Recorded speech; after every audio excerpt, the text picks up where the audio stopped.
Hey, Hefty Fabworks, Ben here. So the boss is out of town. We figured we'd take this opportunity to show you guys how to plug a tire that may have gotten punctured either in the city or off-road. Your first step is going to be to find out where the leak is coming from. If the object is still in there, remove it. One thing you do to help find the leak is to get a water bottle with soap or some kind of foaming or bubbling liquid.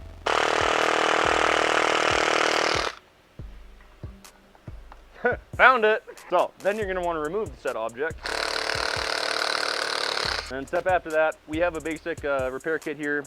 It comes with a few tools, liquid cement, rubber cement, and then these plug patches. Hole wasn't big enough. There we go.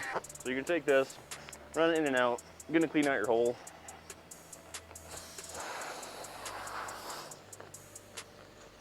Sometimes there might be too much air in there that it won't allow you to actually get it in there and get your repair sealant in there. So we recommend letting the air run out for a little bit.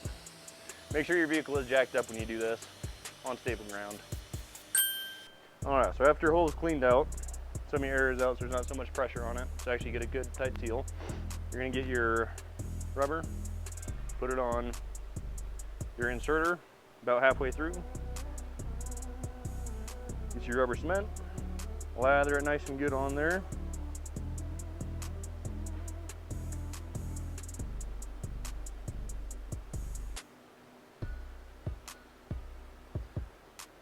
Then you're going to insert this into the hole.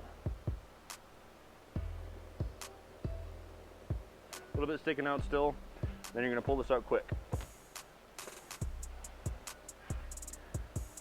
And then after it dries after a little bit, you can go ahead and just trim off the little excess dangly things.